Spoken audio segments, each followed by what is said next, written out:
قسمت تو دیکھیے، صدیق یار غار کی قسمت تو دیکھیے، پہلو میں ہے آج تک پیغمبر لیے ہوئے، اور کعبے میں شوق سے چل کر پڑھو اذاں، فاروق ہے حمایت داور لیے ہوئے، اور خورشید حشر جس کے مقابل نہ آ سکے، خورشید حشر جس کے مقابل نہ آ سکے، عثمان ہے وہ رخ روشن لیے ہوئے، اور کر لو کسی کی قوت بازو کا امتحان، کر لو کسی کی قوت بازو کا امتحان، حیدر ہے ہاتھ میں در خیبر لیے ہوئے، حیدر ہے ہاتھ میں در خیبر لیے ہوئے۔ اسی ردیف و قافیے پر کسی نے ایک اور مصرع کہا کہ جن کو نکالا تھا مسجد نبی سے نبی نے، جن کو نکالا تھا مسجد نبی سے نبی نے، وہ پھر رہے ہیں آج تک بستر لیے ہوئے، وہ پھر رہے ہیں آج تک بستر لیے ہوئے۔ آپ نے صبح سے اب تک ناتہائے رسول مقبول سماعت کی، علماء کے بیانات سماعت کیے، اور عظیم ذی علم شخصیات آپ کے روبرو ہیں جن کا تعارف پیش کرنا اخلاقی طور پر ناظم اسٹیج کی ذمہ داری ہے اور ان کا حق ہے، اور میں نہیں چاہتا کہ میں ان کا بھی حق ماروں اور وقت بھی ضائع کرو، اور آپ لوگوں کا بھی۔ بہر صورت یہاں جو بھی بیٹھے ہیں وہ صرف اور صرف رسول اللہ کی وجہ سے اس مقام کے لائق ہیں۔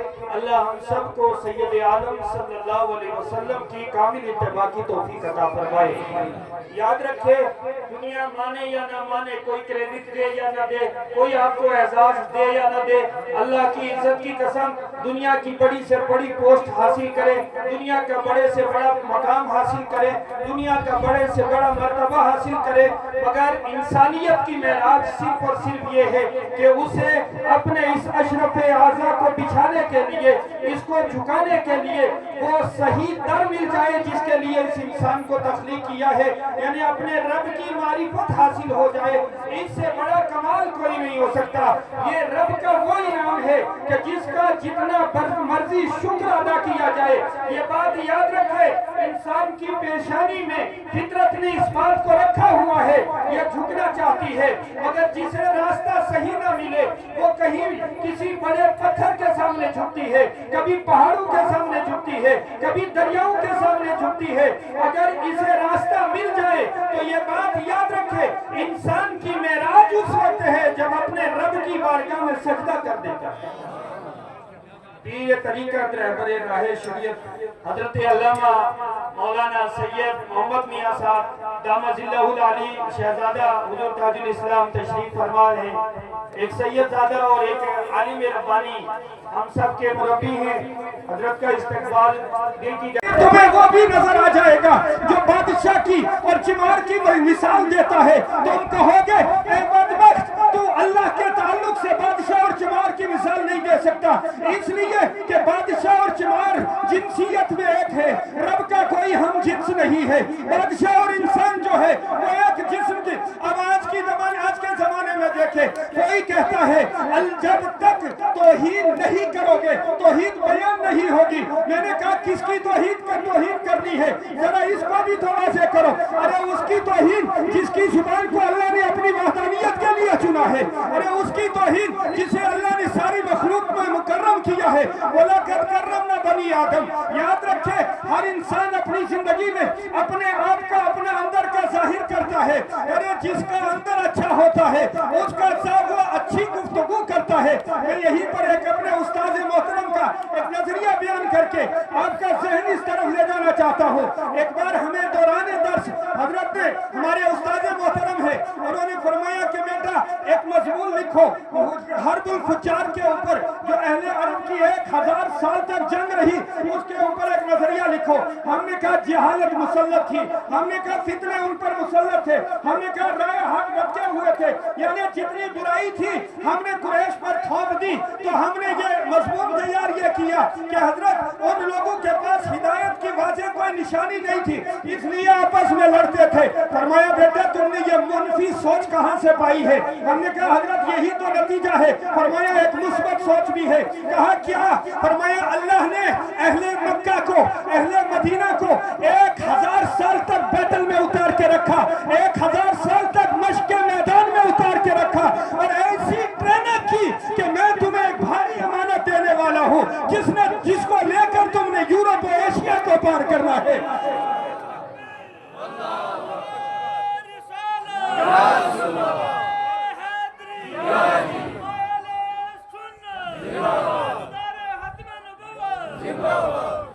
لوگ ہمیں ڈرانا بھی چاہتے ہیں، ہم اسلام کو مٹا دیں گے۔ میں نے کہا یہ بات تو مکہ والوں نے بھی کہی تھی، کہا ہم اسلام کو مٹا دیں گے۔ میں نے کہا کہ کسرا کا بھی یہی نعرہ تھا، کیسر کا بھی یہی نعرہ تھا، ارے ہلاکو خان بھی یہی نعرہ لے کر آیا تھا۔ مگر یاد رکھیں جو بے نشانوں کے نشاں مٹتے نہیں، مٹتے مٹتے نام ہو ہی جائے گا۔ جہاں میں اہل ایمان مثل خورشید جیا کرتے ہیں، ارے ادھر ڈوبے ادھر نکلے، ادھر ڈوبے ادھر نکلے۔ مٹ گئے مٹتے ہیں مٹ جائیں گے آدھا تیرے، یا رسول اللہ نہ مٹا ہے نہ مٹے گا کبھی چرچا تیرا، اور چرچا ہوتا ہے چرچا کرنے والوں کے ساتھ۔ یہ بات یاد رکھیں، نہ اسلام کو خطرہ نہ اس مسلمان کو کوئی خطرہ، یا مگر دنیا میں اللہ تعالیٰ اس نظام کو تبدیل کرتا ہے، کبھی اچھے لوگوں سے اقتدار کو لے کے کچھ رذیلوں کو کھڑا کر دیتا ہے، تاکہ دنیا میں کوئی یہ نہ کہے کہ انہیں محروم رکھا گیا۔ اگر ان کے پاس اقتدار آیا ہوتا تو یہ شاید دنیا کا نظام زیادہ بہتر کیا کر دیتے، تاکہ ان کا اصل مکروہ چہرہ ان کے دنیا کے سامنے آ جائے۔ پھر وہ جب اقتدار کی کرسی پہ آتے ہیں وہ انسانیت کے مٹانے کی بات کرتے ہیں، وہ دنیا کو جو ہے یک لخت جو ہے کاٹ دینے کی بات کرتے ہیں، وہ جو ان مسلمانوں کو نہیں بلکہ پوری دنیا کو ڈرانے کا کام کرتے ہیں۔ وجہ کیا ہے؟ وجہ یہ ہے کہ ان کے پاس کوئی آئیڈیالوجی نہیں ہے۔ اگر آؤ یاد رکھو، اگر تم چاہتے ہو دنیا میں امن کا نظام ہو تو اللہ کی عزت کی قسم کوئی مانے یا نہ مانے، عام فلسفہ مصطفیٰ کو پڑھو، عام عیسیٰ کے مدینہ کو پڑھو۔ میرے نبی کا وہ دربار ہے جس میں یہودی بھی اگر مدینہ میں رہتا ہے تو عزت سے رہتا ہے، اور کوئی مشرک بھی رہتا ہے تو وہ اپنے مقام پر عزت سے رہتا ہے۔ اور اسلام اعلان کیا کرتا ہے؟ من قتل نفس بغیر نفس او فساد فی الارض فکانما قتل الناس جميعا، جس نے کسی ایک انسان کو فساد کی نیت سے قتل کیا اس نے ساری انسانیت کا قتل کیا۔ اور یہ بات یاد رکھیں، اسلام تلوار کے زور پر نہیں کھڑا۔ آج دنیا میں اسلام کے ہاتھ میں کہیں تلوار نہیں، مگر دنیا کی طاغوتی قوتوں کے سارے زور لگانے کے بعد بھی اسلام کھڑا ہے۔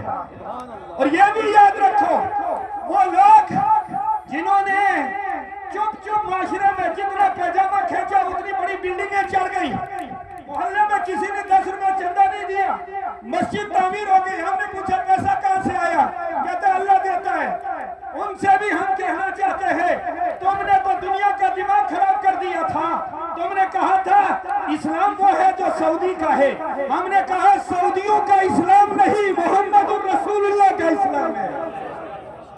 اسلام نہ کسی جگہ کا محتاج، نہ کسی فرد کا محتاج، اسلام آج بھی کھڑا ہے تو سعودیوں کی وجہ سے نہیں، اپنی حقانیت کی بنیاد پر کھڑا ہے۔ یہ بات بھول جائیں، تم کسی اور کا مقلد ہمیں کرنا چاہتے تھے، جن کے کرتوت کھل کے آ گئے، جن میں سے کوئی کہتا ہے میری ماں یہودن ہے تو کوئی کہتا ہے میری جو ہے دایا یہودن ہے۔ ارے ہے مصر یہودی یا سعودی بھی عذاب، اس قوم کے بارے میں قبر کیا لکھے جو پیتی ہے کعبے کی کمائی سے شراب۔ یاد رکھیں، ہم نے کسی حکومت کا دین نہیں قبول کیا، ہم نے وہ دین لیا ہے جو مصطفیٰ سے جان رحمت نے ہمیں دیا۔ میرے نبی نے ارشاد فرمایا میری امت کا ایک طبقہ ہمیشہ حق پر قائم رہے گا۔ ارے کوئی معاشرے میں بڑا آدمی ہے، دھمکی دیتے ہیں مولوی صاحب میں وہابی بن جاؤں گا، ارے تیرے جیسے کروڑوں چلے جائے سنیت کو کوئی فرق نہیں پڑتا۔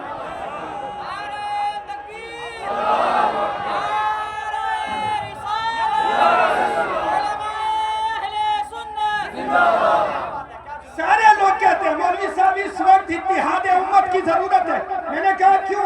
کہتے ہیں اس لیے کہ دنیا کو خطرہ لائق ہے، مسلمانوں کو خطرہ لائق ہے۔ میں نے کہا پھر کیا ہوگا؟ کہا ہم سب کو ایک مٹھی ہو جانا چاہیے، میں نے اتحاد ہونا چاہیے۔ میں نے کہا بہت اچھی بات ہے، ارے تم تو صرف اسلام کے نام کے فرقوں کو کہتے ہو اتحاد کے لیے، تم کہتے ہو مسلمانوں کو خطرہ ہے، میں کہتا ہوں انسانیت کو خطرہ ہے۔ اور دنیا کے سارے انسانوں آ جاؤ، اتحاد کی ضرورت ہے، مگر فارمولہ وہی چلے گا جو تاجدار مدینہ نے پاران کی چوٹی سے دیا تھا، قولوا لا الہ الا اللہ تفلحوا۔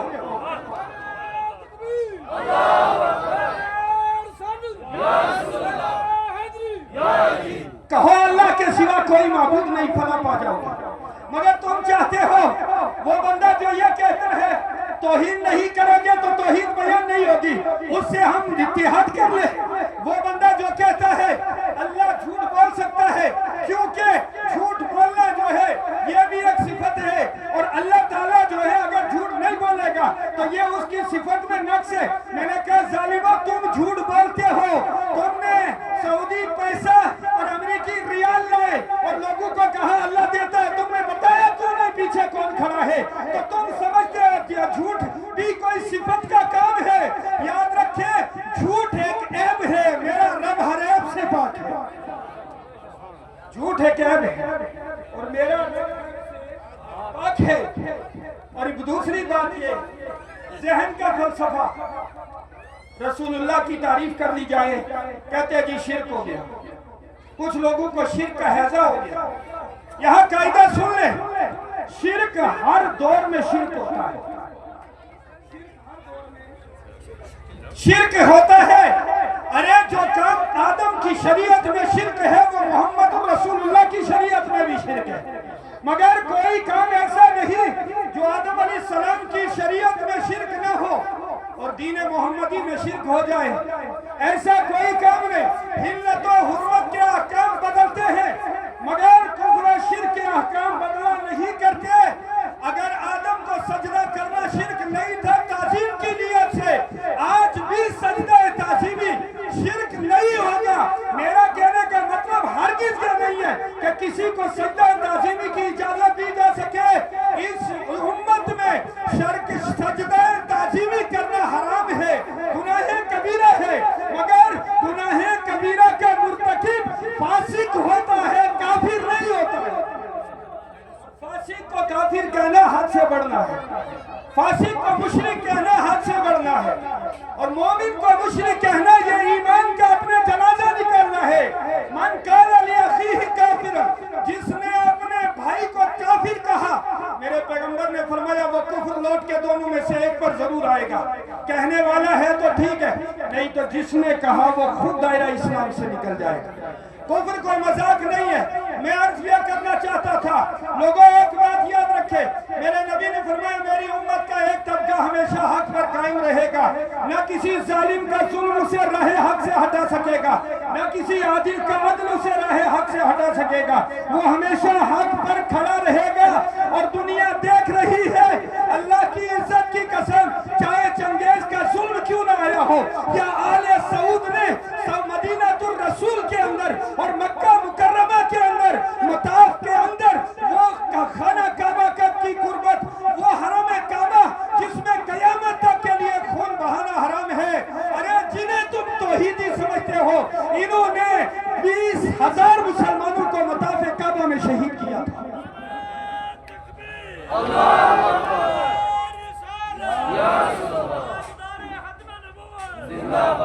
پہلے ماضی کا تجزیہ کرو، بات آگے بڑھے گی. ہم آج پوچھنا چاہتے ہیں سلطنت عثمانیہ کو توڑوانے والے کون تھے؟ تاریخ چیخ کے کہتی ہے یہ وہابیزم نے توڑا تھا، جس کے پیچھے برطانیہ کھڑا تھا. تم نے تو مسلمانوں کی وحدت کو توڑا، تم نے مسلمانوں کو تقسیم کیا، تم نے آج ہمیں اس حال میں لا کے کھڑا کیا. آج بھی اختلاف کون کرتا ہے؟ پورا گاؤں سنی ہوتا ہے، سارے لوگ اللہ کو ایک ماننے والے، رسول اللہ کی تعظیم و توقیر کرنے والے، اولیاء سے محبت کرنے والے ہوتے. بیچ میں آ کے ایک بندہ 1.5 اینٹ کی مسجد بنا کے فتنہ کھڑا کر دیتا ہے، پھر کہتے ہیں مولوی صاحب اتحاد کی بات کرو. میں پوچھنا چاہتا ہوں اختلاف کس نے کیا؟ ہم نے تو کہا تھا ہمارا رب عیب سے پاک ہے. جس نے کہا رب جھوٹ بول سکتا ہے، اختلاف اس نے کیا. ہم نے کہا ہمارا نبی ایسا ہے کہ رب نے انہیں مخلوق کے لیے جتنے کمالات ممکن تھے اللہ نے مصطفیٰ کو عطا کیے. اور انہوں نے کہا نہیں جی شیطان اور ملک الموت کو تو زیادہ وسعت حاصل ہے. کیوں؟ ہر ایک اپنوں کی تعریف کرتا ہے، ہر ایک اپنے کی تعریف کرتا ہے. بولے مولوی صاحب شیطان اور ملک الموت کو ساری دنیا کا علم ہے، ملک الموت سے تو ڈرتے ہوئے اس کا نام لے رہے، شاید کوئی نرمی کر دے. مگر یہ بات یاد رکھ لے، ملک الموت نرمی اسی سے کرے گا جو میرے محمد کا کلمہ پڑھنے والا اور حضور کا خادم ہو، سرکار سے محبت کرنے والا ہو. قربان جائیے، میرے نبی نے ارشاد فرمایا من رآنی فی المنامی، جس نے مجھے خواب میں دیکھا ان قریب وہ مجھے ظاہر میں بھی دیکھے گا۔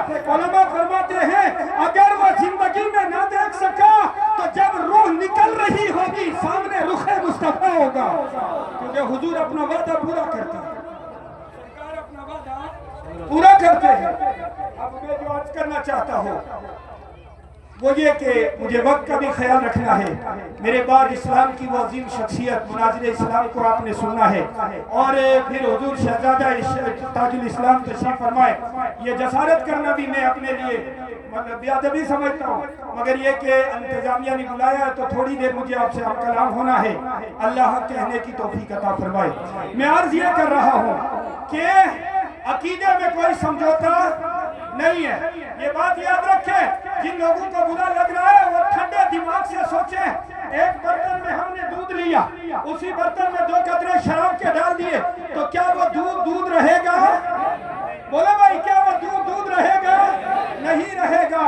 اسی طرح سمجھو اگر ہم نے بد عقیدہ کو گلے سے لگا لیا تو ہم نے رسول کو مردہ کہنے والے کو گلے سے لگا لیا، ہم نے رسول کو مجبور کہنے والے کو گلے سے لگا لیا، ہم نے رسول کو جو ہے رسول صلی اللہ علیہ وسلم کی عظمتوں کو گھٹا کے جانوروں کا علم رسول سے کہنے والے اس کو گلے سے لگا لیا، تو بتاؤ ہمارا دودھ جیسا صاف عقیدہ بچ سکتا ہے؟ اور جب عقیدہ نہیں بچے گا کروڑوں میں جمع کیوں نہ ہو جاؤ، اللہ کو کوئی پرواہ نہیں ہے کہ پھر کوئی آ کے چنگیز خان تمہاری مڑیاں اڑا دے۔ بات سمجھ میں آ رہی ہے؟ پھر اللہ کو کوئی پرواہ نہیں ہے اس بات کی کہ تمہارے سر اڑ جائیں گے۔ کیوں؟ اس لیے کہ اللہ تبارک و تعالی اپنے محبوب کی ناموس پر کبھی بھی سمجھوتا نہیں فرماتا، اور اللہ سب سے غیرت مند ہے اپنے محبوب کی عظمت کے بیان میں۔ اور صحابہ سے پوچھتے ہیں یہ باتیں جو ہم نے کہی، اے میرے صحابہ یہ بات یاد رکھے، دنیا میں جس سے آدمی محبت کرتا ہے اسی کے گیت گایا کرتا ہے، اسی کے چرچے کیا کرتا ہے، کیونکہ اس کی نظر میں اس کی اہمیت ہوا کرتی ہے۔ مگر یہ بات یاد رکھے ہم نے دنیا میں یہ عجیب لوگ دیکھے جو اس زمانے میں آئے، کہتے جی نبی سے محبت کرتے، میں نے کہا اچھا، کہتے نبی اپنا پیشاب نہیں روک سکتا، میں نے کہا یہ محبت کی علامت بیان کر رہے ہو، سبحان اللہ، یہ تمہارے اوپر اللہ کی لعنت ہو، تم مصطفیٰ کے لیے ایسے جملے بیان کر رہے ہو۔ میں نے سبحان اللہ تعجب کے لیے کہا ہے کہ اللہ نے اس طرح کی ڈل مخلوق بھی پیدا کی ہے، ان کا نظریہ اس طرح کا ہے کہ نبی اپنا پیشاب نہیں روک سکتا۔ ابو داؤد شریف کی حدیث پاک ہے، میرے نبی مسجد نبوی کے منبر پر کھڑے ہیں، آپ نے ارشاد فرمایا اور لوگوں اللہ نے اپنے ایک بندے کو اختیار دیا ہے، چاہے تو وہ دنیا میں رہے اور چاہے تو وہ ملائے اعلیٰ کی طرف آ جائے، یعنی رب کی لقا کی طرف آ جائے۔ اور حضور فرماتے ہیں اللہ نے اپنے بندے کو جب اختیار دیا تو اس بندے نے دنیا کے بجائے آخرت کو پسند کیا۔ دنیا کے بجائے کس کو پسند کیا؟ آخرت کو پسند کیا۔ اللہ اکبر۔ حضرت ابو بکر صدیق رونے لگے تو کچھ لوگ قریش کے کہنے لگے شیخ کو کیا ہو گیا، یہ کیوں روتا ہے؟ حضور نے تو کسی آدمی کا واقعہ بیان کیا ہے۔ اللہ اکبر۔ ابو بکر سے پوچھا آپ کیوں روتے ہو؟ فرمایا میری اور آپ کی یہ اوقات ہے کہ اللہ ہمیں اختیار دے کے رہو یا جاؤ؟ ارے یہ رب نے اپنے محبوب کو اختیار دیا ہے، یہ مصطفیٰ کو اختیار دیا ہے، اور حضور نے آخرت کو پسند کیا ہے۔ اب ان قریب سرکار ہمارے درمیان سے اٹھ جائیں گے۔ اتنا ہی نہیں، موسیٰ علیہ السلام کا واقعہ آپ نے علماء سے سنا ہے، میں واقعات کی تفصیل میں اس لیے نہیں جانا چاہتا کہ وقت بھی بچے۔ موسیٰ علیہ السلام کے پاس اسرائیل علیہ السلام آئے روح قبض کرنے کے لیے، آپ نے تھپڑ مارا، آنکھ نکال دی، اللہ کے حضور گئے، رب نے فرمایا جنت سے ایک مہینہ لے جاؤ، موسیٰ کے سامنے کھڑا کرو اور کہو دونوں ہاتھوں کو رکھ دے، جتنے بال ہاتھ کے نیچے آئیں گے اتنی عمر بڑھ جائے گی۔ تم کہتے ہو نبی پیشاب نہیں روک سکتا، نبی تو موت کو روکتا نظر آ رہا ہے۔ اللہ فرماتا ہے ہاتھ رکھو عمر بڑھ جائے گی۔ فرمایا پھر کیا ہوگا؟ کہا پھر موت آئے گی۔ فرمایا میں کوئی موت سے ڈرتا تھوڑی ہوں، جب تک بھی موت آنی ہے تو میں تو آج ہی اپنے رب کی ملاقات کو تیار ہوں۔ بات سمجھ میں آگئی؟ آپ آج کل کہتے ہیں کہ تمہارے بزرگوں نے لکھا ہے، دادا علی حضری نے لکھا ہے، ایک بزرگ درخت پر بیٹھے ہوئے تھے، کہنے لگے یا اللہ میری زلفیں بڑھ گئی، بال لمبے ہو گئے، 1 درہم دے دے تاکہ بال کٹوا دوں۔ کہتے ہیں اتنا کہنا تھا پورا درخت سونے کا بن گیا۔ کہنے لگا یا اللہ تو ناراضی ہو گیا، میں نے تو ایک دن مانگا تھا، تو نے چودہ درخت ہی دیے، سونے کا بنا دیا، دوبارہ نہیں مانگو۔ کہتے ہیں اگر اس طرح سونے کے درخت بنتے ہیں تو پھر آج بھی بنا کے دکھاؤ۔ میں نے کہا چھوٹے تیرے لیے بنائے، جڑے اکھاڑ کے بھاگ جائے گا۔ وہاں دیکھو نا جس کے لیے بنا وہ کہتا ہے یا اللہ دوبارہ نہیں مانگوں گا۔ پہلے دل کو صاف کر، تو طالب دنیا ہے، اور جب تک بندہ طالب دنیا ہوتا ہے، فرمایا طالب دنیا مردود ہے، طالب عقبہ محبوب ہے۔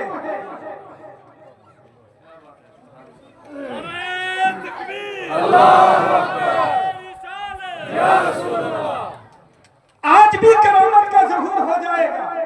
آنکھ والا تیرے جوبن کا تماشا دیکھے، دیدہ کور کو کیا ہے، نظر کیا دیکھے۔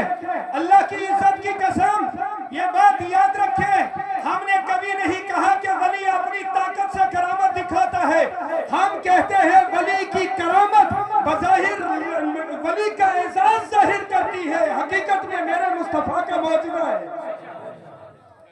نبی کا وہ امتی ہے اس کا معجزہ ہوتا ہے، اور نبی کے سارے معجزے میرے رب کی عظمت کا اظہار ہے۔ ارادہ پیغمبر کا، ظہور عظمت پیغمبر کی ہوتی ہے، فاعل حقیقی اللہ ہے۔ ہم کہتے ہیں معجزہ رب کے ارادے سے، کرامت رب کے ارادے سے۔ ہم سے زیادہ پکا توحیدی کون ہو سکتا ہے؟ مگر یہ کہ تم توحید کا ٹھیکیدار بن گئے، تم نے توحید کا فلسفہ ہی نہیں سمجھا۔ جب بھی کسی کی تعریف کی تم نے تو گاؤں کے چودھری جیسا خدا کو سمجھ لیا، جب بھی کسی کی تعریف کہتے تم کہتے شرک ہو گیا، تمہیں شرک کا حیضہ ہو گیا ہے۔ اہل ایمان کو مشرک کہنا چھوڑو، تم چاہتے ہو اتحاد کرے تو اللہ کی قسم روافض کو پیغام دے دو، ناموس صحابہ پر اتحاد نہیں ہو سکتا، اور وہابیوں کو پیغام دے دو ناموس اہل بیت پر بھی سمجھوتا نہیں ہو سکتا۔ تمہیں آنا ہوگا۔ اچھا تمہاری ترجیحات بدل گئی ہیں، تم میں سے کوئی صحابہ کا گیت گاتا ہے، کوئی اہل بیت کا گیت گاتا ہے، کیوں؟ اس لیے کہ تم افراط و تفریط کا شکار ہو، اور اگر بجائے اس کے تم ایمان لانا چاہتے ہو تو تمہیں ہر اس کی محبت کو سینے میں بٹھانا ہوگا جس کا در رسول سے تعلق ہے۔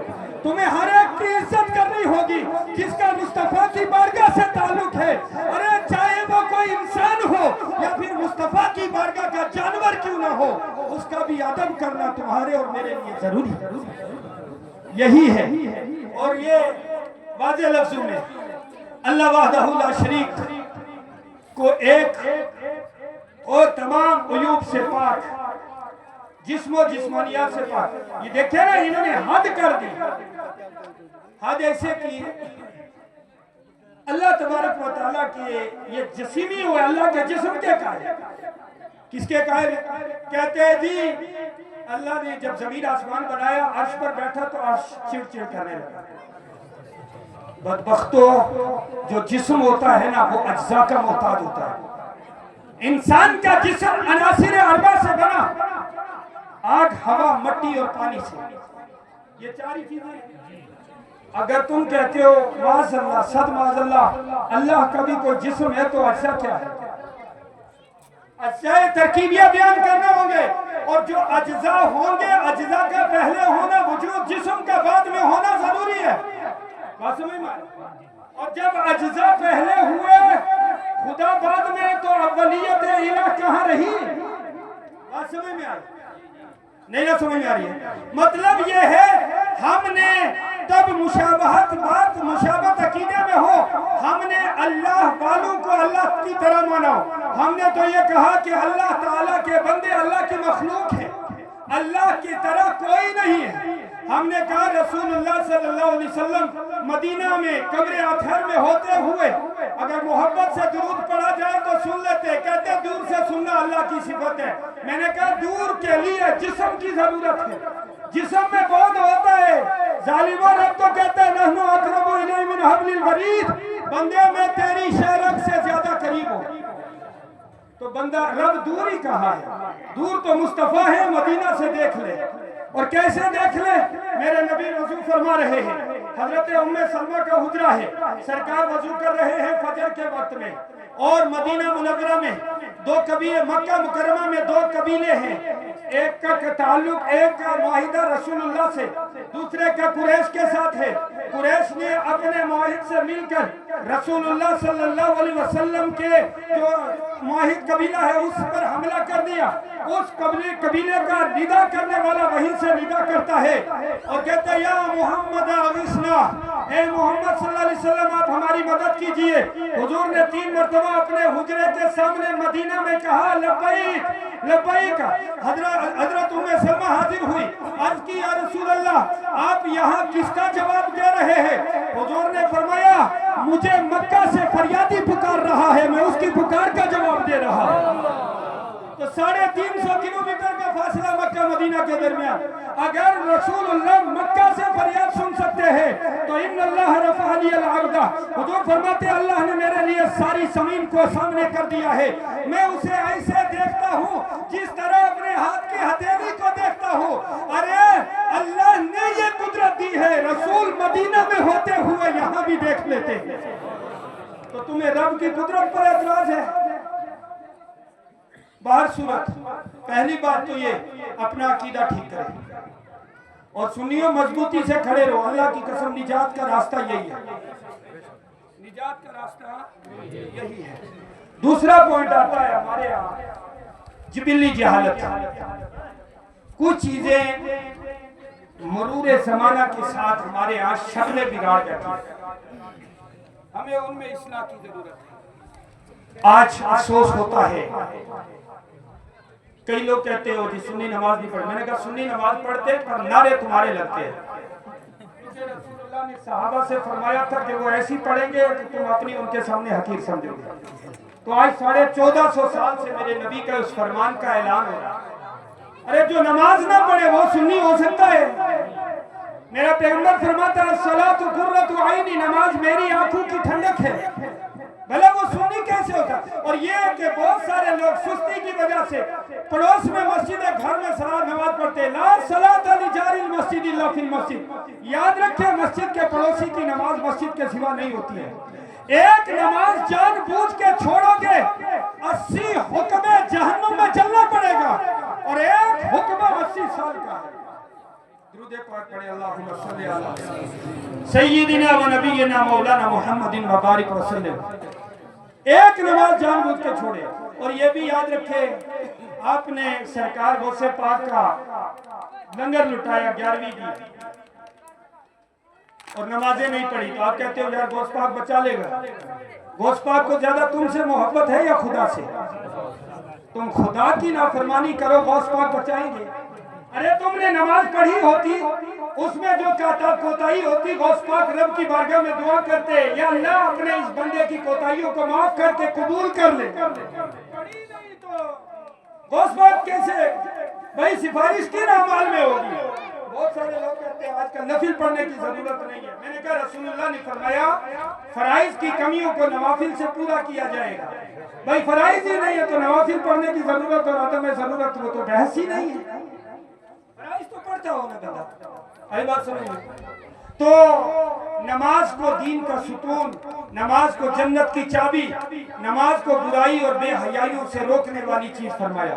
نماز کی پابندی کرے، اس کے بعد سلف صالحین سے محبت کرے، اولیاء کرام سے محبت کرے، مگر محبت میں اندھے نہیں ہو جاؤ یار۔ رسول اللہ کی شریعت کو سب سے اوپر رکھو۔ کہیں کی ویڈیو آئی تو سوشل میڈیا آ گیا نا، تمہاری برائیاں انٹرنیشنل لیول پر دیکھی جاتی، کہیں کوئی زیارت ہے جناب وہاں عورتیں گڑیاں لے کے پانی ڈھو رہی ہیں، کہتے ہیں بابا کی قبر کو غسل دینا ہے۔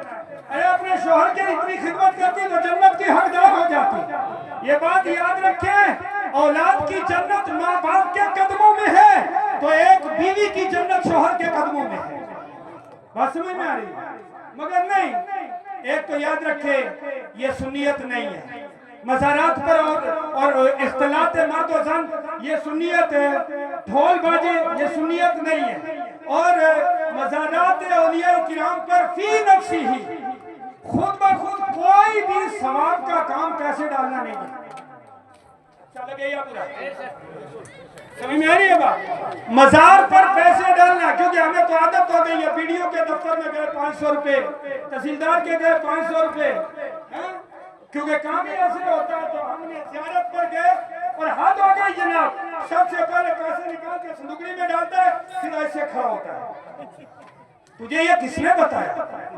میرے امام سے سیکھ. فرمایا اللہ کے نبی نے فرمایا نہیتکم عن زیارت القبور. لوگوں میں نے ابتداءً تمہیں قبروں کی زیارت سے منع کیا تھا, اب قبروں کی زیارت کے لیے جایا کرو. اس سے آخرت کی یاد آئے, اس سے تمہاری دنیا کی رغبت ٹوٹے گی. اور میں کہوں گا کہ آج جناب مزاروں پر بھی ایسے خرافات پیدا کر دیے گئے. اتنی لائٹنگیں, اتنے چھالر, جانے والا پورا وہ اسی کو دیکھتا ہے. وہ صاحب مزار کہتا ہوگا لعنت ہے تجھے, قبر کی زیارت کو آیا تھا یا ان جھامروں کو دیکھنے آیا تھا؟ بہت سارے لوگ کہتے ہیں مولوی صاحب فلاں مسجد میں جا کے نماز پڑھی, بڑا مزہ آیا. میں نے کہا کہتے ہیں مولوی صاحب اتنی موٹی قالین ہے. میں نے کہا شریعت سے کچھ ہوتی نہیں. مزہ آیا, شریعت کہتی ہوتی نہیں. علماء میں اختلاف رہا ایک زمانے تک کہ قالین پر نماز ہوتی ہے یا نہیں, کیونکہ اما عائشہ سے کسی نے پوچھا حضور سب سے زیادہ خوش کب ہوتے؟ فرمایا جب نبی زمین پر سجدہ کرتے سب سے زیادہ خوش.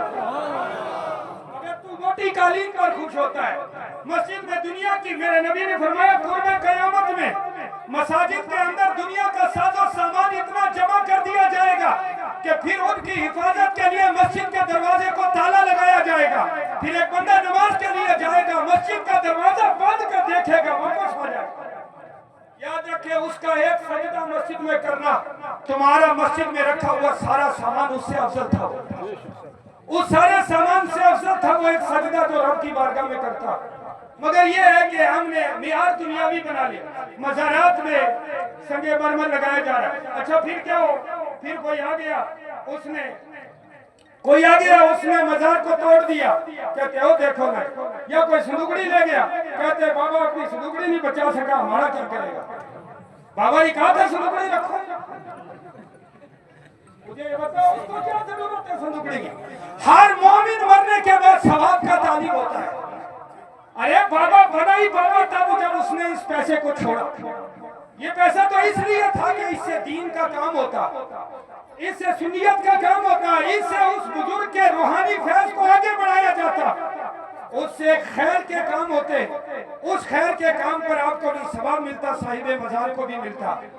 اور یہ بات یاد رکھیں آس پاس میں ہماری, کیونکہ آج اب جو اوقاف کے تعلق سے آپ سب سن رہے, جاگنے کی ضرورت. ہمارے بہت سارے لوگ کہتے ہیں حکومت نے بڑا اچھا فیصلہ کیا. میں نے کہا قبر میں پہنچ, پھر دیکھنا نکیرین کو غصہ کتنا آئے گا تجھ پر, پھر پتہ چلے گا کہ تو کفر کے ہر نظام کے ساتھ کرتا تھا, بہت اچھا فیصلہ کیا.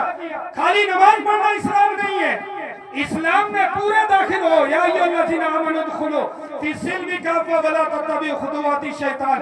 اے ایمان والو اسلام میں پورے داخل ہو جاؤ, شیطانی راستوں کی پیروی نہ کرو. بہت سارے مذہبی رہنما بھی کسی زیارت سے 2000 روپے نذرانہ مل جائے, خوش ہے جی ہمیں 2000 مل رہا ہے. ارے وہ 5 کروڑ کھا گیا, تو 2000 پر خوش ہو رہا ہے. کون سا طریقہ ہے؟ غلطی کے خلاف آواز اٹھانا یہ مومن کی شان ہے. اللہ ہم سب کو دین کی سمجھ عطا فرمائے اور اسلام کے احکام پر عمل کی توفیق عطا فرمائے. استغفر اللہ لی و لکم اجمعین. السلام علیکم.